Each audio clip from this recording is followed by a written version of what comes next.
O Grande Conflito. Capítulo 5. Arautos de uma Era Melhor. Antes da Reforma, houve por vezes pouquíssimos exemplares da Escritura Sagrada, mas Deus não consentira que sua palavra fosse totalmente destruída. Suas verdades não deveriam estar ocultas para sempre. Tão facilmente poderia ele desacorrentar as palavras da vida, como abrir portas de prisões e desaferrolhar portais de ferro para pôr em liberdade a seus servos. Nos vários países da Europa, homens eram movidos pelo Espírito de Deus a buscar a verdade como a tesouros escondidos. Providencialmente guiados às Santas Escrituras, estudavam as páginas sagradas com interesse profundo. Estavam dispostos a aceitar a luz a qualquer custo. Posto que não vissem todas as coisas claramente, puderam divisar muitas verdades havia muito sepultadas. Como mensageiros enviados pelo céu, saíam, rompendo as cadeias do erro e superstição e chamando aos que haviam estado durante tanto tempo escravizados a levantar-se e assegurar sua liberdade. Com exceção do que se passava entre os valdenses, a palavra de Deus estivera durante séculos encerrada em línguas apenas conhecidas pelos eruditos. Chegara, porém, o tempo para que as Escrituras fossem traduzidas e entregues ao povo dos vários países em sua língua materna. Passara para o mundo a meia-noite. As horas de trevas estavam a esvair-se e em muitas terras apareciam indícios da aurora a despontar. No século XIX, surgiu na Inglaterra um homem que devia ser considerado a estrela da manhã da Reforma. João Wycliffe foi o arauto da Reforma não somente para a Inglaterra, mas para toda a cristandade. O grande protesto contra Roma que lhe foi dado proferir jamais deveria silenciar. Aquele protesto abriu a luta de que deveria resultar a emancipação de indivíduos, igrejas e nações. Wycliffe recebeu educação liberal, e para ele o temor do Senhor era o princípio da sabedoria. No colégio, se distinguira pela fervorosa piedade, bem como por seus notáveis talentos e perfeito preparo escolar. Em sua sede de saber, procurava familiarizar-se com todo o ramo de conhecimento. Foi educado na filosofia escolástica, nos cânones da Igreja e na lei civil, especialmente a de seu próprio país. Em seus trabalhos subsequentes, evidenciou-se o valor destes primeiros estudos. Um conhecimento proficiente da filosofia especulativa de seu tempo habilitou-o a expor os erros dela, e, mediante o estudo das leis civis e eclesiásticas, preparou-se para entrar na grande luta pela liberdade civil e religiosa. Não só sabia manejar as armas tiradas da palavra de Deus, mas também havia adquirido a disciplina intelectual das escolas e compreendia a tática dos teólogos escolásticos. O poder de seu gênio e a extensão e proficiência de seus conhecimentos impunham o respeito de amigos bem como de inimigos. Seus adeptos viam com satisfação que seu herói ocupava lugar preeminente entre os espíritos dirigentes da nação, e seus inimigos eram impedidos de lançar o desprezo à causa da Reforma, exprobrando a ignorância ou fraqueza do que a mantinha. Quando ainda no colégio, Wycliffe passou a estudar as Escrituras Sagradas. Naqueles primitivos tempos em que a Bíblia existia apenas nas línguas antigas, os eruditos estavam habilitados a encontrar o caminho para a fonte da verdade, o qual se achava fechado às classes incultas. Assim, já fora preparado o caminho para o trabalho futuro de Wycliffe como reformador. Homens de saber haviam estudado a palavra de Deus e encontrado a grande verdade de sua livre graça ali revelada. Em seus ensinos, tinham disseminado o conhecimento desta verdade e levado outros a volver às Sagradas Escrituras. Quando a atenção de Wycliffe se volveu às Escrituras, passou a pesquisá-las com a mesma proficiência que o havia habilitado a assenhorear-se da instrução das escolas. Até ali, tinha ele sentido grande necessidade que nem seus estudos escolásticos nem o ensino da igreja puderam satisfazer. Na palavra de Deus, encontrou o que antes em vão procurara. Ali, viu revelado o plano da salvação e Cristo apresentado como único advogado do homem. Entregou-se ao serviço de Cristo e decidiu-se a proclamar as verdades que havia descoberto. Semelhante aos reformadores posteriores, Wycliffe não previu, ao iniciar a sua obra, até onde ela o levaria. Não se opôs deliberadamente a Roma. A dedicação à verdade, porém, não poderia senão levá-lo a conflito com a falsidade. Quanto mais claramente discernia os erros do papado, mais fervorosamente apresentava os ensinos da Escritura Sagrada. Via que Roma abandonara a palavra de Deus pela tradição humana. Destemidamente, acusava o sacerdócio de haver banido as Escrituras e exigia que a Bíblia fosse devolvida ao povo e de novo estabelecida sua autoridade na Igreja. Wycliffe era ensinador hábil e ardoroso, eloquente pregador, e sua vida diária era uma demonstração das verdades que pregava. O conhecimento das Escrituras, a força de seu raciocínio, a pureza de sua vida e sua coragem e integridade inflexíveis conquistaram-lhe geral estima e confiança. Muitas pessoas se tinham tornado descontentes com sua fé anterior ao verem a iniquidade que prevalecia na Igreja de Roma e saudaram com incontida alegria as verdades expostas por Wycliffe.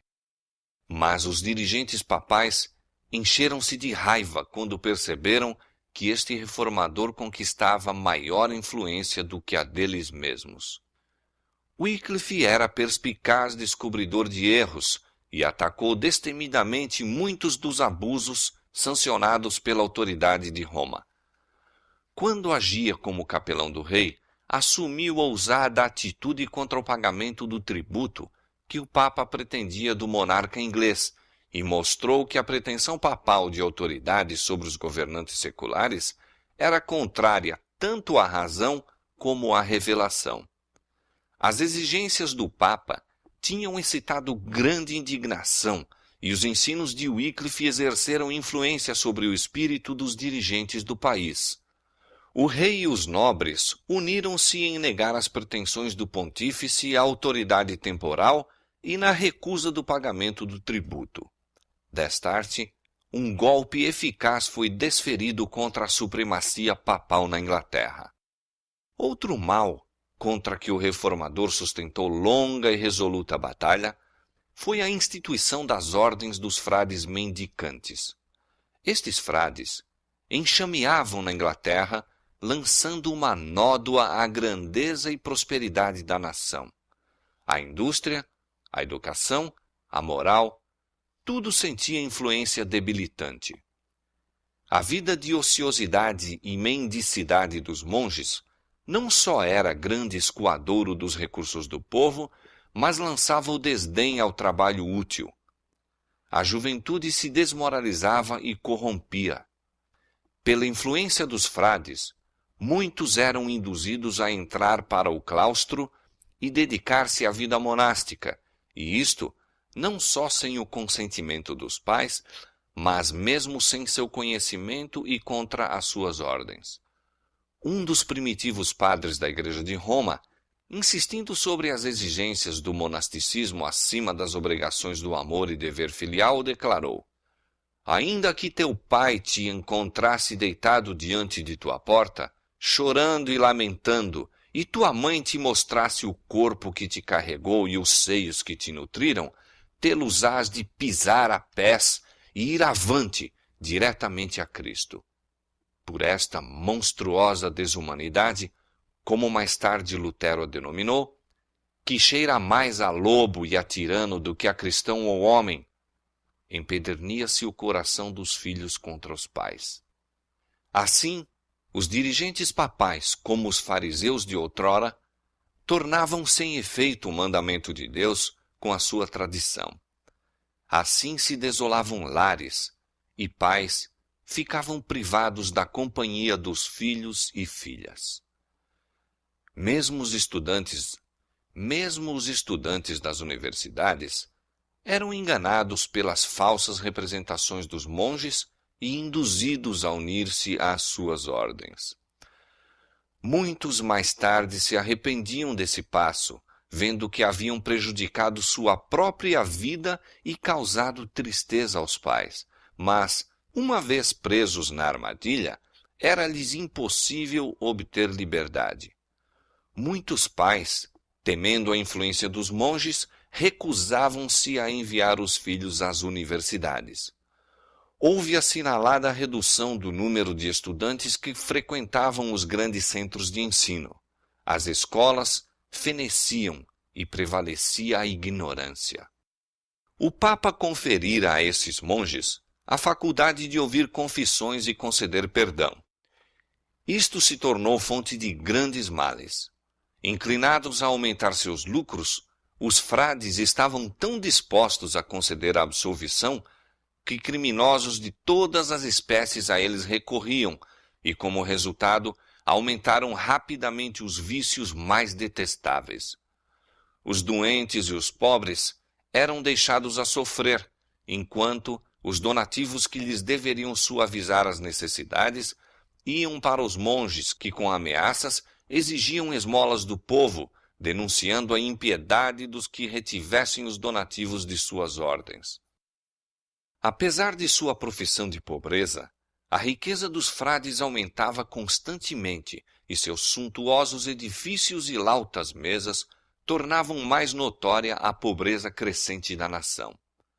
E enquanto gastavam o tempo em luxo e prazeres, enviavam em seu lugar homens ignorantes que apenas podiam narrar histórias maravilhosas, lendas, pilhérias para divertir o povo e torná-lo ainda mais completamente iludido pelos monges.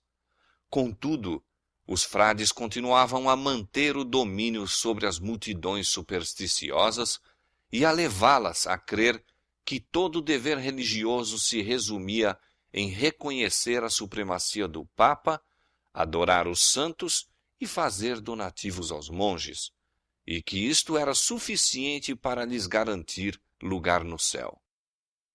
Homens de saber e piedade haviam trabalhado em vão para efetuar uma reforma nessas ordens monásticas. Wycliffe, porém, com intuição mais clara, feriu o mal pela raiz, declarando que a própria organização era falsa e que deveria ser abolida. Despertavam-se discussões e indagações, atravessando os monges o país, vendendo perdões para o Papa. Muitos foram levados a duvidar da possibilidade de comprar perdão com dinheiro e suscitaram a questão se não deveriam antes buscar de Deus o perdão em vez de buscá-lo do pontífice de Roma. Não poucos se alarmavam com a capacidade dos frades, cuja avidez parecia nunca se satisfazer. Os monges e sacerdotes de Roma, diziam eles, estão nos comendo como um câncer.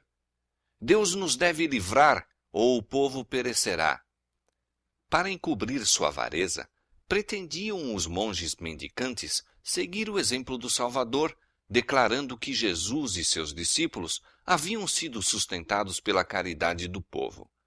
Esta pretensão resultou em prejuízo de sua causa, pois levou muitos à Escritura Sagrada a fim de saberem por si mesmos a verdade.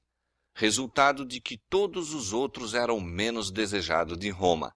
A mente dos homens foi dirigida à fonte da verdade, que era o objetivo de Roma ocultar.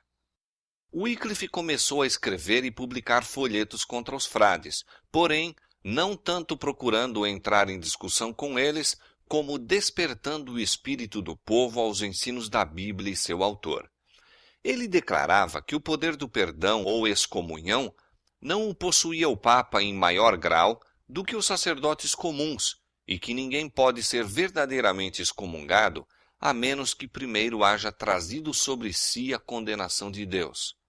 De nenhuma outra maneira mais eficaz poderia ele ter empreendido a demolição da gigantesca estrutura de domínio espiritual e temporal que o Papa erigira e em que a alma e corpo de milhões se achavam retidos em cativeiro.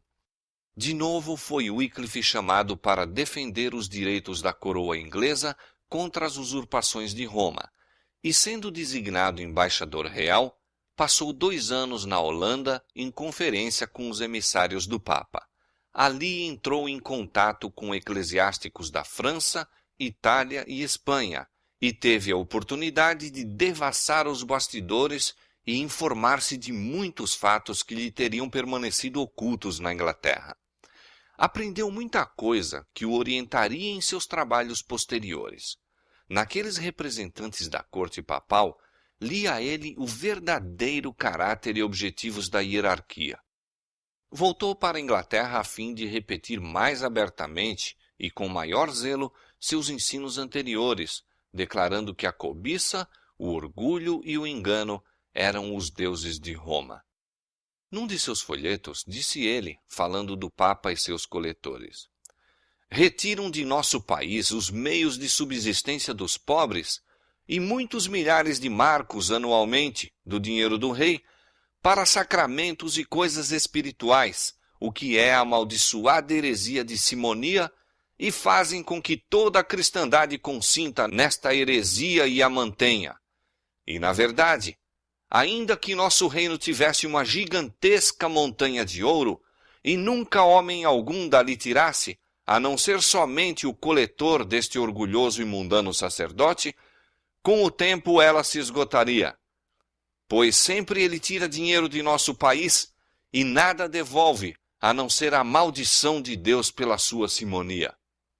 Logo depois de sua volta à Inglaterra, Wycliffe recebeu do rei nomeação para a reitoria de Lutterworth.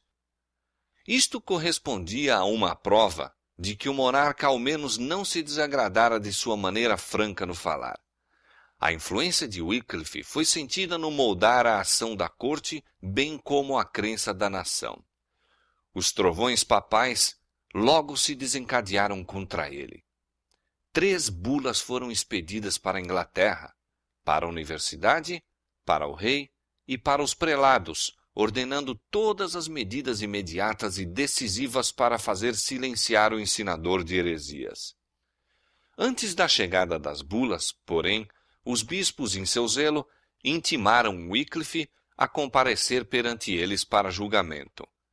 Entretanto, 2 dos mais piedosos príncipes do reino o acompanharam ao tribunal, e o povo, rodeando o edifício e invadindo-o, intimidou de tal maneira os juízes que o processo foi temporariamente suspenso, sendo-lhe permitido ir-se em paz. Um pouco mais tarde, faleceu Eduardo III, a quem, em sua idade avançada, os prelados estavam procurando influenciar contra o reformador, e o anterior protetor de Wycliffe tornou-se regente do reino.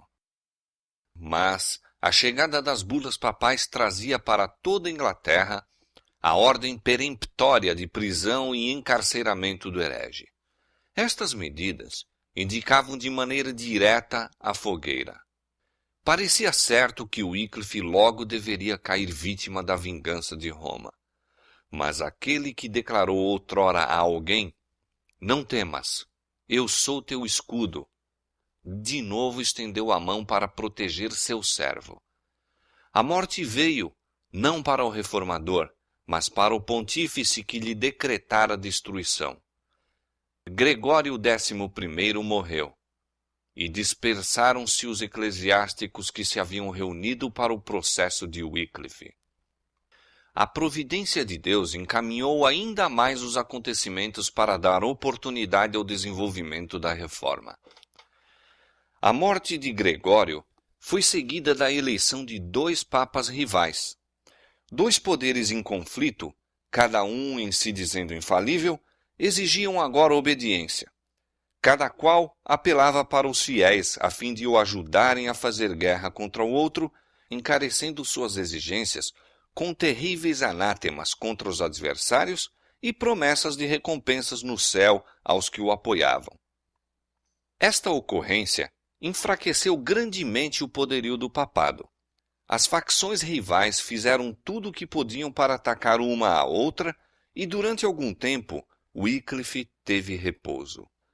Anátemas e recriminações voavam de um papa a outro e derramavam-se torrentes de sangue para sustentar suas pretensões em conflito. Crimes e escândalos inundavam a igreja. Nesse ínterim, o reformador, no silencioso retiro de sua paróquia de Lutterworth, estava trabalhando diligentemente para, dos papas contendores, dirigir os homens a Jesus, o príncipe da paz. O cisma, com toda a contenda e corrupção que produziu, preparou o caminho para a reforma, habilitando o povo a ver o que o papado realmente era. Num folheto que publicou sobre o cisma dos papas, Wycliffe apelou para o povo a fim de que considerasse se esses dois sacerdotes estavam a falar a verdade ao condenarem um ao outro como o anticristo.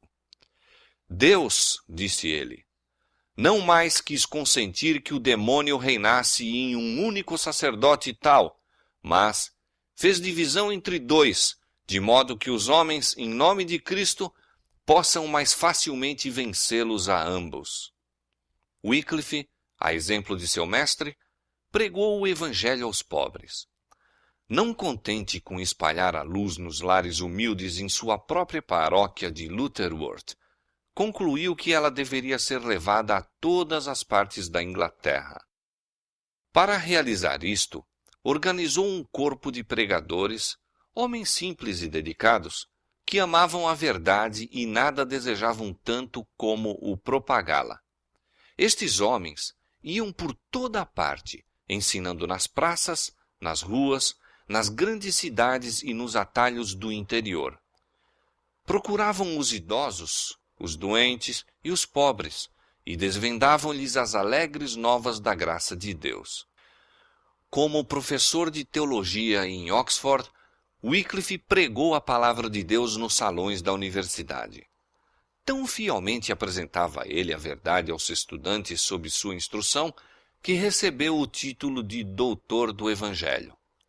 Mas a maior obra da vida de Wycliffe deveria ser a tradução das Escrituras para a língua inglesa.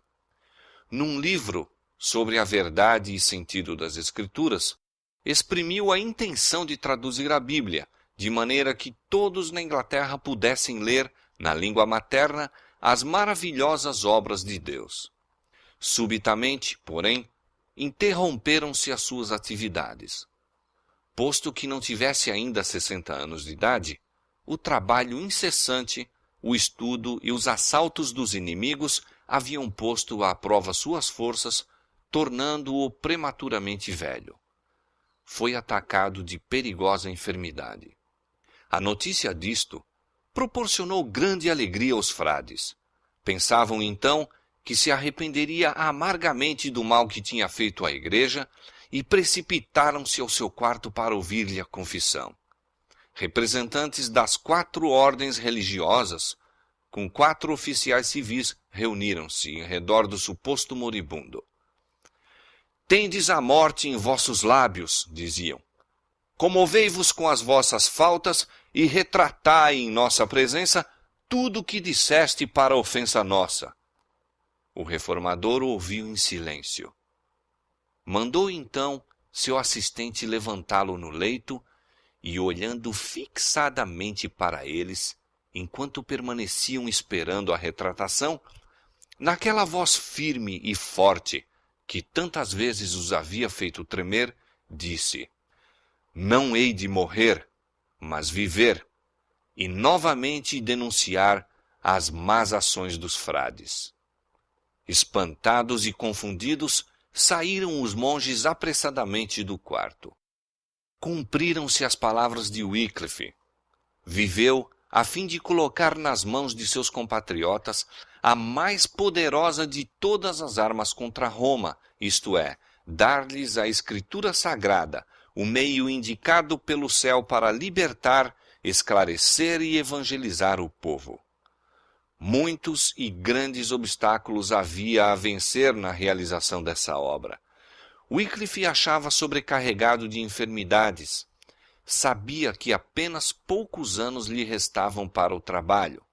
Via a oposição que teria de enfrentar, mas, animado pelas promessas da palavra de Deus, foi avante sem intimidar-se de coisa alguma. Quando, em pleno vigor de suas capacidades intelectuais, rico em experiências, foi ele preservado e preparado por especial providência de Deus para esse trabalho, o maior por ele realizado.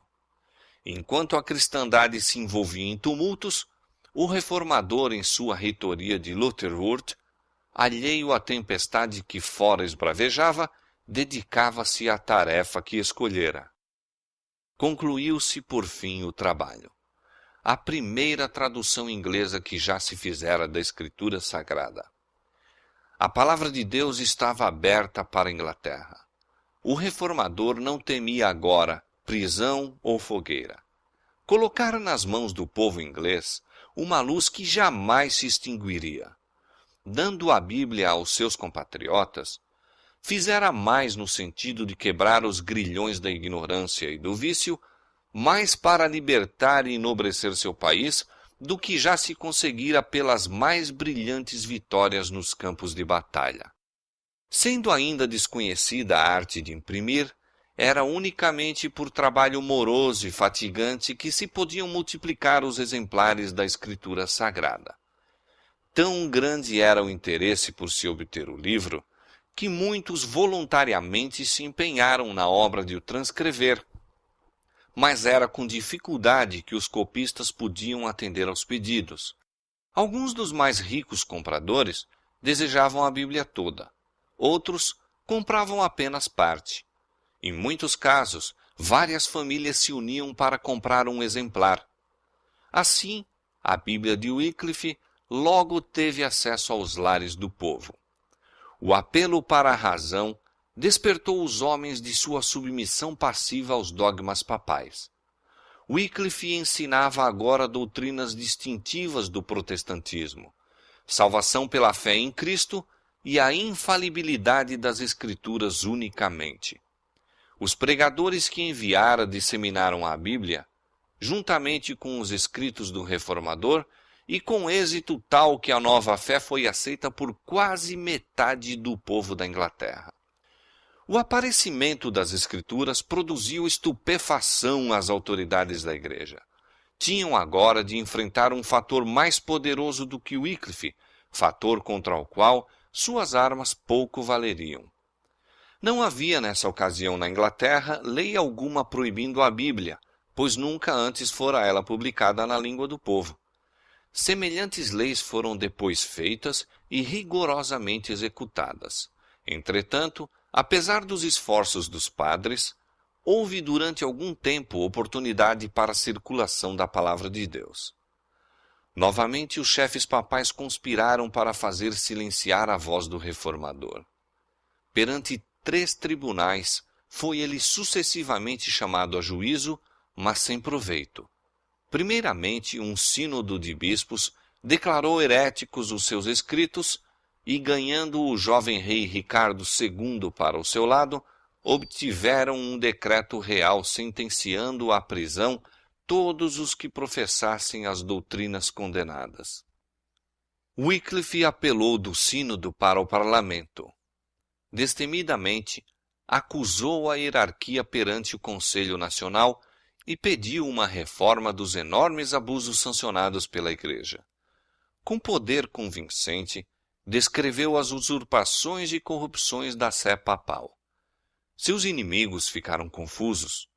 Os que eram amigos de Wycliffe e o apoiavam tinham sido obrigados a ceder, e houvera a confiante expectativa de que o próprio reformador, em sua avançada idade, só e sem amigos, curvar-se-ia ante a autoridade combinada da coroa e da tiara.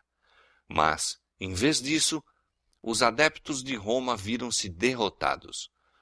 O parlamento, despertado pelos estimuladores apelos de Wycliffe, repeliu o edito perseguidor e o reformador foi novamente posto em liberdade. Pela 3ª vez foi ele chamado a julgamento e agora perante o mais elevado tribunal eclesiástico do reino. Ali não se mostraria favor algum para com a heresia. Ali, finalmente, Roma triunfaria e a obra do reformador seria detida. Assim pensavam os romanistas. Se tão somente cumprissem seu propósito, Wycliffe seria obrigado a renunciar suas doutrinas ou sairia da corte diretamente para as chamas. Wycliffe, porém, não se retratou. Não usou de dissimulação. Destemidamente, sustentou seus ensinos e repeliu as acusações de seus perseguidores. Perdendo de vista a si próprio, sua posição e o momento, citou os ouvintes perante o tribunal divino e pesou seus sofismas e enganos na balança da verdade eterna. Sentiu-se o poder do Espírito Santo na sala do concílio. Os ouvintes ficaram como que fascinados. Pareciam não ter forças para deixar o local. Com setas da aljava do Senhor, as palavras do reformador penetravam-lhes a alma.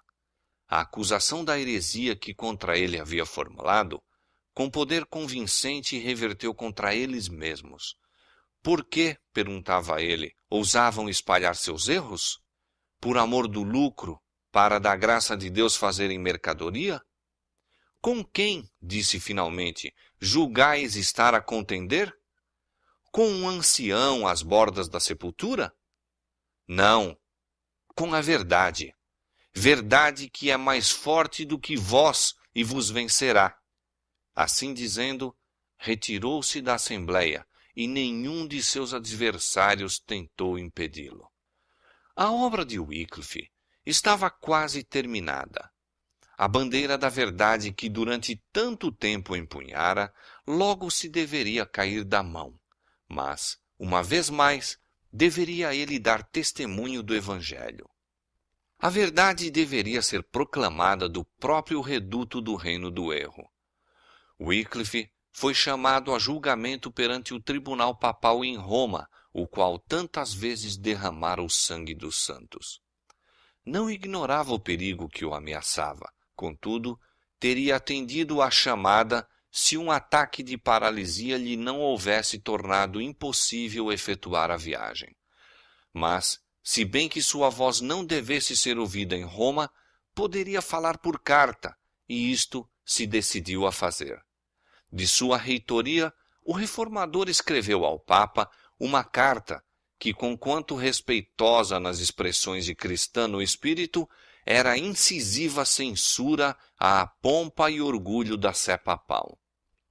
Em verdade me regozijo, disse, por manifestar e declarar a todo homem a fé que mantenho, e especialmente ao bispo de Roma, o qual, como suponho ser íntegro e verdadeiro, de muito boa vontade confirmará minha dita fé, ou, se ela é errônea, corrigi-la-á. Em primeiro lugar, creio que o Evangelho de Cristo é o corpo todo da lei de Deus. Declaro e sustento que o bispo de Roma, desde que se considera o vigário de Cristo aqui na terra, está obrigado, mais do que todos os outros homens, à lei do Evangelho. Pois a grandeza entre os discípulos de Cristo não consistia na dignidade e honras mundanas, mas em seguir rigorosamente e de perto a Cristo em sua vida e maneiras. Jesus, durante o tempo de sua peregrinação na terra, foi homem paupérrimo, desdenhando e lançando de si todo domínio e honra mundanos. Nenhum homem fiel deveria seguir quer ao próprio Papa, quer a qualquer dos santos, a não ser nos pontos em que se seguirem ao Senhor Jesus Cristo, pois Pedro e os filhos de Zebedeu, desejando honras mundanas, contrárias ao seguimento dos passos de Cristo, erraram, e, portanto, nestes erros não devem ser seguidos. O Papa deve deixar ao poder secular todo o domínio e governo temporal, e, neste sentido, exortar e persuadir eficazmente todo o clero, pois assim fez Cristo, especialmente por seus apóstolos. Por conseguinte, se errei em qualquer destes pontos, submeter-me-ei muito humildemente à correção, mesmo pela morte, se assim for necessário. E se eu pudesse agir segundo minha vontade ou desejo, certamente me apresentaria em pessoa perante o bispo de Roma. Mas o Senhor determinou o contrário e ensinou-me a obedecer antes a Deus do que aos homens. Finalizando, disse: Oremos a nosso Deus, para que ele de tal maneira influencie nosso Papa Urbano VI, conforme já começou a fazer, que juntamente com o clero possa seguir ao Senhor Jesus Cristo na vida e nos costumes, e com eficácia ensinar o povo, e que eles, de igual maneira, fielmente o sigam nisso. Assim, Wycliffe apresentou ao Papa e aos cardeais a mansidão e humildade de Cristo, mostrando não somente a eles mesmos, mas a toda a cristandade o contraste entre eles e o Mestre, a quem professavam representar. Wycliffe esperava plenamente que sua vida seria o preço de sua fidelidade. O rei, o Papa e os bispos estavam unidos para levá-lo à ruína, e parecia certo que, quando muito, em poucos meses o levariam à fogueira. Mas sua coragem não se abalou. Por que falais em procurar longe a coroa do martírio? Dizia. Pregai o evangelho de Cristo aos altivos prelados, e o martírio não vos faltará. Que? Viveria eu e estaria silencioso? Nunca! Venha o golpe, e eu estou aguardando. Mas Deus, em sua providência, ainda escudou a seu servo. O homem que durante toda a vida permanecera ousadamente na defesa da verdade, diariamente em perigo de vida, não deveria cair vítima do ódio de seus adversários. Wycliffe nunca procurara escudar-se a si mesmo, mas o Senhor lhe fora o protetor. E agora, quando seus inimigos julgavam segura a presa, a mão de Deus o removeu para além de seu alcance. Em sua igreja em Lutterworth, na ocasião em que ia ministrar a comunhão, caiu atacado de paralisia e em pouco tempo rendeu a vida. Deus designara a Wycliffe a sua obra. Pusera-lhe na boca a palavra da verdade e dispusera uma guarda a seu redor para que esta palavra pudesse ir ao povo. A vida fora-lhe protegida e seus trabalhos se prolongaram até ser lançado o fundamento para a grande obra da reforma. Wycliffe saíra das trevas da Idade Média. Ninguém havia que tivesse vivido antes dele, por meio de cuja obra pudesse modelar seu sistema de reforma. Suscitado como João Batista para cumprir uma missão especial, foi ele o arauto de uma nova era. Contudo, no sistema de verdades que apresentava, havia uma unidade e perfeição que os reformadores que o seguiram não excederam e que alguns não atingiram, mesmo 100 anos mais tarde. Tão amplo e profundo foi posto o fundamento, tão firme e verdadeiro o arcabouço, que não foi necessário serem reconstruídos pelos que depois dele vieram. O grande movimento inaugurado por Wycliffe, o qual deveria libertar a consciência e o intelecto e deixar livres as nações, durante tanto tempo jungidas ao carro triunfal de Roma, teve sua fonte na Escritura Sagrada. Ali se encontrava a origem da corrente de bem-aventurança, que, como a água da vida, tem manado durante gerações desde o século XIV. Wycliffe aceitava as Sagradas Escrituras com implícita fé, como a inspirada revelação da vontade de Deus, como suficiente regra de fé e prática. Fora educado de modo a considerar a Igreja de Roma como autoridade divina, infalível, e aceitar com indiscutível reverência os ensinos e costumes estabelecidos havia 1 milênio. Mas de tudo isto se desviou para ouvir a santa palavra de Deus. Esta era a autoridade que ele insistia com o povo para que reconhecesse. Em vez da Igreja falando pelo Papa, declarou ser a única verdadeira autoridade, a voz de Deus falando por sua palavra. e não somente ensinava que a Bíblia é a perfeita revelação da vontade de Deus, mas que o Espírito Santo é o seu único intérprete e que todo homem, pelo estudo de seus ensinos, deve aprender por si próprio o dever. Desta maneira fazia volver o espírito do Papa e da Igreja de Roma para a Palavra de Deus. Wycliffe foi um dos maiores reformadores. Na amplidão de seu intelecto, clareza de pensamentos, firmeza em manter a verdade e ousadia para defendê-la, por poucos dos que após ele vieram foi igualado. Pureza de vida, incansável diligência no estudo e trabalho, incorruptível integridade, amor e fidelidade cristã no ministério caracterizaram o primeiro dos reformadores. E isto, apesar das trevas intelectuais e corrupção moral da época de que ele emergiu. O caráter de Wycliffe é testemunho do poder educador e transformador das Sagradas Escrituras. Foram estas que dele fizeram o que foi. O esforço para aprender as grandes verdades da revelação comunica frescor e vigor a todas as faculdades. Expande a mente, aguça a percepção, amadurece o juízo. O estudo da Bíblia enobrece a todo pensamento, sentimento e aspiração, como nenhum outro estudo o pode fazer. Dá estabilidade de propósitos, paciência, coragem e fortaleza. Aperfeiçoa o caráter e santifica a alma. O esquadrinhar fervoroso e reverente das Escrituras, pondo o espírito do estudante em contato direto com a mente infinita, daria ao mundo homens de intelecto mais forte e mais ativo, bem como de princípios mais nobres do que os que já existiram como resultado do mais hábil ensino que proporciona a filosofia humana. A exposição das tuas palavras dá luz, diz o salmista, dá entendimento aos simples.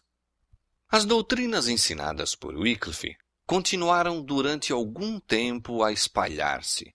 Seus seguidores, conhecidos como Wycliffitas e Lollardos, não somente encheram a Inglaterra, mas espalharam-se em outros países, levando o conhecimento do Evangelho. Agora que seu guia fora tomado dentre os vivos, os pregadores trabalhavam com zelo maior do que antes e multidões se congregavam para ouvi-los. Alguns da nobreza e mesmo a esposa do rei se encontravam entre os conversos. Em muitos lugares houve assinalada reforma dos costumes do povo e os símbolos do catolicismo foram removidos das igrejas. Logo, porém, a impiedosa tempestade da perseguição irrompeu sobre os que haviam ousado aceitar a Escritura Sagrada como guia. Os monarcas ingleses, ávidos de aumentar seu poder mediante o apoio de Roma, não hesitaram em sacrificar os reformadores.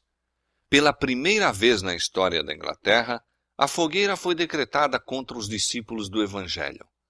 Martírios sucederam a martírios. Os defensores da verdade, proscritos e torturados, podiam tão somente elevar seus clamores ao ouvido do Senhor dos Exércitos.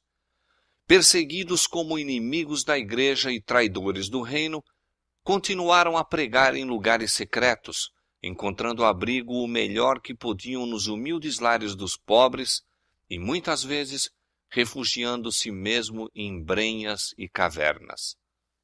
Apesar da fúria da perseguição, durante séculos continuou a ser proferido um protesto calmo, devoto, fervoroso, paciente contra as dominantes corrupções da fé religiosa. Os crentes daqueles primitivos tempos tinham apenas conhecimento parcial da verdade, mas haviam aprendido a amar e a obedecer à palavra de Deus e pacientemente sofriam por sua causa. Como os discípulos dos dias apostólicos, muitos sacrificavam suas posses deste mundo pela causa de Cristo. Aqueles a quem era permitido permanecer em casa, abrigavam alegremente os irmãos banidos, e quando eles também eram expulsos, animosamente aceitavam a sorte dos proscritos. Milhares, é verdade, aterrorizados pela fúria dos perseguidores, compravam a liberdade com sacrifício da fé e saíam das prisões vestidos com a roupa dos penitentes, a fim de publicar sua renúncia. Mas não foi pequeno o número, e entre estes havia homens de nascimento nobre, bem como humildes e obscuros, dos que deram destemido testemunho da verdade nos cubículos dos cárceres, nas torres dos lolardos e em meio de tortura e chamas, regozijando-se de que tivessem sido considerados dignos de conhecer a comunicação de suas aflições. Os romanistas não haviam conseguido executar sua vontade em relação a Wycliffe durante a vida deste, e seu ódio não se satisfez enquanto o corpo do reformador repousasse em sossego na sepultura. Por decreto do Concílio de Constança, mais de 40 anos depois de sua morte, seus ossos foram exumados e publicamente queimados, e as cinzas lançadas em um riacho vizinho. Esse riacho, diz antigo escritor, levou suas cinzas para o Avon para o Severn para os pequenos mares, e estes para o grande oceano. E assim, as cinzas de Wycliffe são o emblema de sua doutrina, que hoje está espalhada pelo mundo inteiro. Pouco imaginaram os inimigos a significação de seu ato perverso. Foi mediante os escritos de Wycliffe que João Hus, da Boêmia, foi levado a renunciar a muitos erros do catolicismo e entrar na obra da Reforma.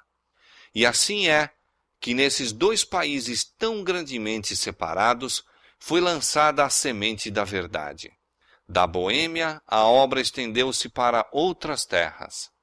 O espírito dos homens foi dirigido para a palavra de Deus, havia tanto esquecida. A mão divina estava a preparar o caminho para a grande reforma.